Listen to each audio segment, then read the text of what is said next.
Happy New Year and welcome back to the first episode of Sports Corner in 2024. Hope everyone had a great holiday season and we have a lot of catching up to do, so I'll get right into it. Starting off in the world of college football, the bowl games have come to an end and the national championship stage is officially set. On New Year's Day, the two bowl games that served as the college football playoff semifinals kicked off and both games were nothing short of incredible. To start the day, the number 1 Michigan Wolverines met up with the number 4 Alabama Crimson Tide in the granddaddy of them all, the Rose Bowl. Both teams entered this game as the top 2 winningest programs in college football history, so it was shaping up to be a legendary matchup. At halftime, Michigan led the Tide 13-10, but their swarming defense looked to be in command all day. Alabama came out of the locker room and clearly had some major halftime adjustments, scoring twice and taking a 20-13 lead. Michigan quarterback J.J. McCarthy then engineered an incredible 75-yard game-tying drive with just 1 minute and 34 seconds remaining in the fourth quarter. The game was tied and would head into overtime. It took just 2 plays into overtime for Michigan running back Blake Corum to punch in a touchdown from 17 yards out, and it was Alabama's turn to respond. With the game and season on the line, Bama quarterback Jalen Milroe lined up in shotgun on 4th and goal from the 3-yard line. Milroe took the snap and took off up the middle, where he was stopped 2 yards short of the goal line, and Michigan had sealed the victory. The 14-0 Wolverines will play for their school's first national title since 1997. They waited patiently throughout the afternoon to see who their opponent would be in the big game, which would be decided by the Sugar Bowl. The Washington Huskies and Texas Longhorns headed to the Superdome in New Orleans to fight it out for its spot in the national championship game. Similar to the Rose Bowl, this game was a nail-biter down to the very last second. The game was tied 21-21 at half, but the Huskies would come out firing in the second half, scoring 13 unanswered points and taking a 34-21 lead with about 14 minutes remaining in the fourth quarter. Texas quarterback Quinn Ewers led the Longhorns on a 10-play, 72-yard touchdown drive, followed by another field goal. Washington kicked a field goal of their own, and the score sat at 37-31. Texas got the ball back, and with 1 second remaining on the clock, were on the 13-yard line, threatening to score.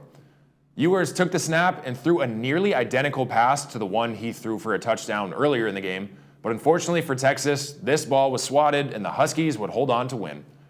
Washington quarterback Michael Penix Jr. finished the night with 430 passing yards and 2 passing touchdowns, which is one of the most dominant college football playoff performances in history.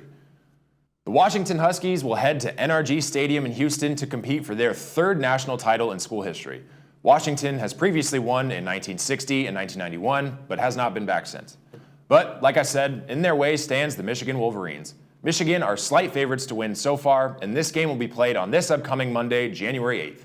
It's already shaping up to be one of the best college football playoff games in history, but to be honest, I just hope it's even remotely more entertaining than last year's 63-7 blowout. What shouldn't be too hard. This next sentence is not easy for me to say at all. The NFL is officially entering the final week of the regular season. Before I get into the playoff picture, there's a few storylines I need to catch you up on. Arguably, the biggest story across the sports world this past week has been the controversial ending to the Cowboys and Lions game this past weekend. The Lions were down 20-13, but scored a late touchdown to bring the score to 20-19. Instead of kicking the PAT, the Lions opted to go for 2 and to seal a win and possibly a home playoff game. Jared Goff completed a pass to offensive lineman Taylor Decker on a trick play, but flags were thrown. Head official Brad Allen claims that there was illegal touching on the play since Decker did not report as an eligible receiver and therefore could not be the person to catch the pass. But video began circulating of Decker clearly reporting to the referee that he was entering the game as an eligible receiver, and the sports world went absolutely berserk. My opinion, rightfully so, as this appeared to be a horribly blown call that cost the Lions a win and possibly a home field advantage in the playoffs. Brad Allen and his crew have been responsible for several controversial calls this season, but that crew has been downgraded as punishment, meaning they will not be able to officiate in the postseason.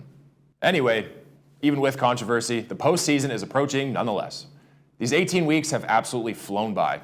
This upcoming Week 18 is a weird one because some teams have already punched their tickets into the postseason and will be resting most, if not all, of their starters, while some teams are scratching and clawing to sneak into the final 1 or 2 spots left. Here's how the playoff picture looks so far heading into the final week. The Ravens and 49ers have both secured a first-round bye and the number 1 seed in their respective conferences. I would be thoroughly surprised if these were not the 2 Super Bowl teams. The Chiefs yet again won the AFC West and clinched their playoff spot, while the Dolphins have clinched as well, but will face off with the Bills this weekend in what is essentially the AFC East championship game. Against all odds, the Cleveland Browns have clinched a playoff spot and have a roster prepped for a deep playoff run. There are 3 remaining spots in the AFC playoffs, and the Jaguars, Bills, and Colts are all in the hunt, while the Texans and Steelers are just on the bubble. All 5 of these teams are basically in a win-and-in situation while hoping for the other win-and-in teams to lose or tie or any combination of all of those things. In the NFC, there are only 2 spots remaining. The Eagles, Lions, Cowboys, and Rams have all clinched a playoff spot. The Buccaneers desperately need a win over the Panthers this weekend to not only win the NFC South, but to secure a playoff appearance. The Packers may not be able to win their division, but they can earn their spot in the playoffs with a win this weekend. The Seahawks, Saints, Vikings, and Falcons all surprisingly can earn one of the final spots, although the odds are pretty slim and the combination of wins and losses and ties they need are pretty much impossible. For the final time this season, here are my picks. Next week, I'll go over my final record with my picks and revisit my playoff predictions.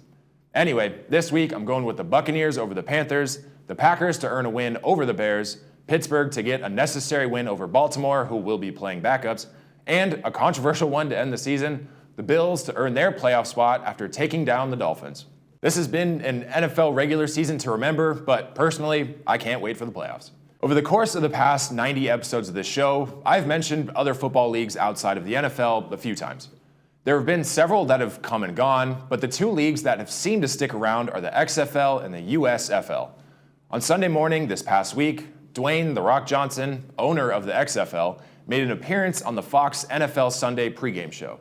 Johnson made an announcement that came as very little surprise to anyone.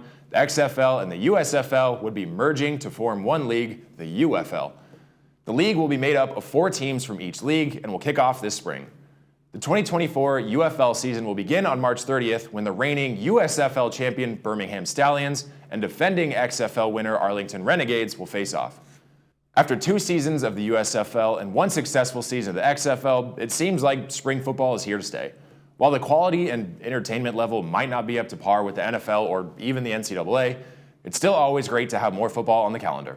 That is very much my personal opinion because, as I'm sure you could tell, I am arguably the biggest football fan you can find. But these leagues do provide opportunity. In a way, these spring leagues sort of act like a minor league for the NFL. Players that maybe never quite made an NFL roster or made a roster and fizzled out or any other situation now have an opportunity to showcase their skills and possibly receive an NFL contract. After a successful 2023 campaign, the XFL lived up to its mantra of being the league of opportunity, as over 100 players have either signed or were invited to work out with an NFL team. To close out the show, I wanted to end with a story about a sport I have never covered: darts.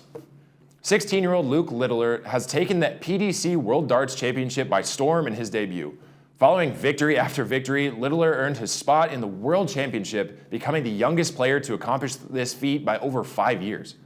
On Wednesday afternoon, the teenage phenom from Warrington, England, squared off with the number 1 player in the world, 28-year-old Luke Humphreys, at Alexandra Palace in London.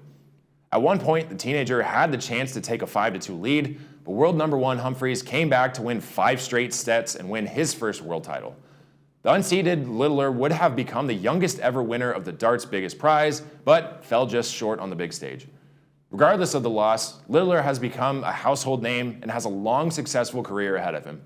Littler's life has already changed, mainly because even as a runner-up, Littler won £200,000, or $250,000 US, in prize money and looks likely to contend for major titles for years to come. I forgot to mention at the beginning of the show that this was the 90th episode of Sports Corner, so I'll take the time now to say thank you for joining me on 90 episodes. I'll have to do something special for the 100th episode, so make sure you stay tuned for that, as well as every Friday from here until then. Enjoy your cold weekend full of meaningful football, and I'll see you right back here next week. I'm Cole Young. Happy New Year, and have a great weekend.